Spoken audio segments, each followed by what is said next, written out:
ওরে আমার মাওলা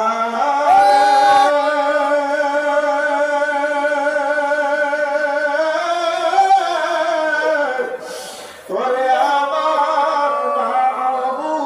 মাবুদ রে তুমি যদি ভাবনা করো এখন কেমনে সহ্য করব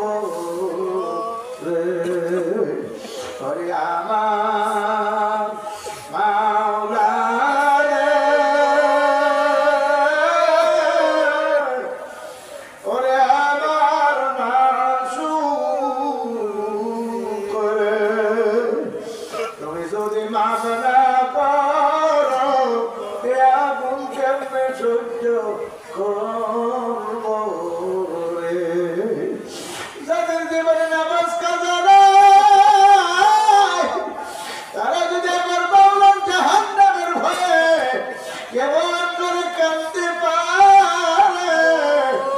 আপনার আমার চোখে কেন পানি আসে না আল্লাহর হাবিব বলেন নাম্বাকা মিন খাশিয়াতিল্লাহি হারামাল্লাহু তিলকাল আইনা আলান নার উম্মতরে যার চোখে দিয়া আমার মাওলার ভয়ে জাহান্নামের ভয়ে পানি আসবে এই চোখের জন্য জাহান্নাম এমন হারাম করিয়া দেবে আল্লাহ আজকে আমার আপনার চোখে পানি নাই চিন্তা পাথর যে বড় শক্ত হয়ে গেছে আল্লাহর নবী তার কলিজার টুকরা ফাতেমাকে ওয়াজ করে ফাতেমাতে ইনকুজি নাফসাকি মিনান নার ও ফাতেমা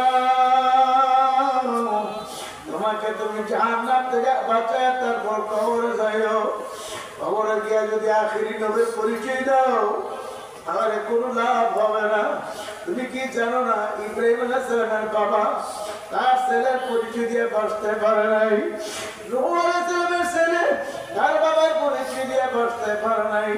কাজে তুমি ঈমান আমল ঠিক করে তারপর কবরে যাইও কবর কোনো দলের পরিচয় নেতার পরিচয় চলবে না কোনো দলের পরিচয় চলবে না কবরে গিয়ে চরমনার পরিচয় দিলে চলবে না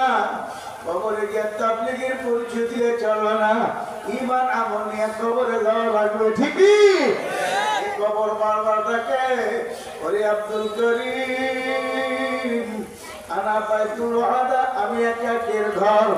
আনা বাইতুল যুলমা আমি অন্ধকার ঘর যারা আমার দরবারে আসতে আসো ঈমান আমলের সাথে আলবা দিকে আমার কবরে আইসো যদি ঈমান আমলের সাথে বাতি নিয়ে আসতে পারো আমি কবরে তোমার ভিতরে জান্নাতের বিছানা বিছায়া দেব তোমার জন্য কবরে জান্নাতের পোশাক রাখছি বান্দা তুমি কবরে ভিতরে আরামে থাকো তোমার কবরে কোনো কষ্ট নাই।